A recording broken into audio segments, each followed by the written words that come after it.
संतान सुख की कामना का महापर्व सकट चौथ 31 जनवरी को मनाया जाएगा। इस दिन महिलाएं दिन भर निर्जला व्रत रखकर अपनी संतान की लंबी उम्र के लिए कामना करती हैं। इस दिन चंद्रोदय के बाद अर्घ्य देकर पूरे विधि विधान से पूजा अर्चना की जाती है।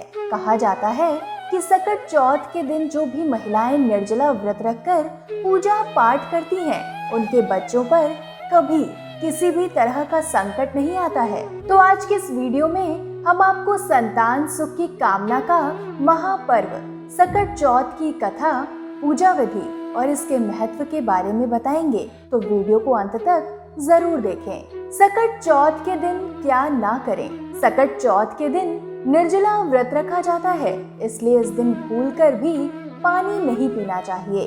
साथ ही किसी भी प्रकार के नमक का सेवन नहीं करना चाहिए। जो महिलाएं व्रत रखने वाली हैं, उन्हें रोजाना इस्तेमाल होने वाले ब्रश से दातून नहीं करना चाहिए। व्रती महिलाएं अगर इस दिन नया कपड़ा पहनती हैं, तो इसे शुभ माना जाता है। लेकिन अगर आपके पास कोई कोरा कपड़ा नहीं है, तो अपने पुराने धुले हुए कपड़ों को ही पहन लें। लेकिन ध्यान रहे, इसे बहुत ही साफ और सावधानी से धोया गया हो। इसमें किसी भी प्रकार का दाग या गंदगी ना हो। ध्यान रहे, सकट चौथ के दिन घर के सभी सदस्य समय पर उठें और स्नान करके सूर्य देव को जल दें। इस दिन मंदिर में पूजा के दौरान भगवान गणेश की आराधना करें और कपूर के साथ भगवान गणेश की आरती करें। अगर इस दिन घर के मंदिर में पूजा के दौरान परिवार के सभी सदस्य एक साथ होते हैं, तो इससे भगवान गणेश बहुत खुश होते हैं। इसके अलावा व्रती महिलाएं दिन भर निर्जला व्रत के बाद रात को चांद को अर्घ्य देकर विधि विधान से श्री गणेश की पूजा अर्चना करें। सकट चौथ की पौराणिक कथा। सकट चौथ को लेकर कई धारणाएं हैं और इस पर्व से जुड़ी कई पौराणिक कथाएं भी हैं। सकट चौथ को लेकर ये भी मान्यता है कि इसी दिन भगवान गणेश अपने जीवन के सबसे बड़े संकट से निकल कर आए थे, इसलिए इस दिन को सकट चौथ के नाम से जाना जाने लगा।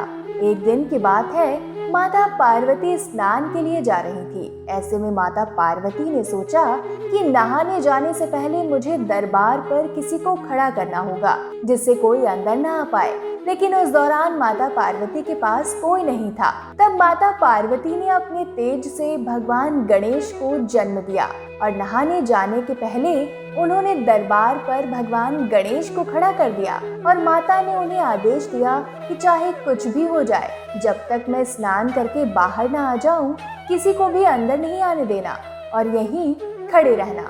इसी बीच भगवान शिव वहां पहुंच जाते हैं और अंदर जाने लगते हैं। शिव जी को अंदर जाते देख भगवान गणेश उन्हें रोक देते हैं। शिव जी फिर भी अंदर जाने की जिद करते हैं। तब भगवान गणेश उन्हें गुस्से में कहते हैं कि आप अंदर नहीं जा सकते, ये माता पार्वती का आदेश है।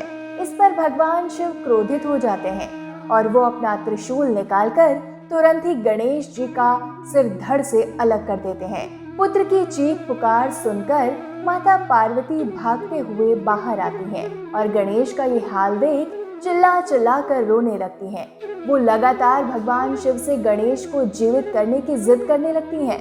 तभी भगवान शिव कहते हैं कि गणेश का सिर वापस नहीं आ सकता है। इस पर माता पार्वती हठ करने लगी। जब माँ पार्वती ने शिव से बहुत अनुरोध किया, तो भगवान शिव ने गणेश को हाथी का सिर लगाकर दूसरा जीवन दान दिया। तब से ही भगवान गणेश को गजानन कहा जाने लगा। इस दिन से भगवान गणपति को प्रथम पूज्य होने का गौरव भी प्राप्त हुआ। कहा जाता है कि सकट चौथ के दिन ही भगवान गणेश को 33 करोड़ देवी देवताओं का आशीर्वाद प्राप्त हुआ था।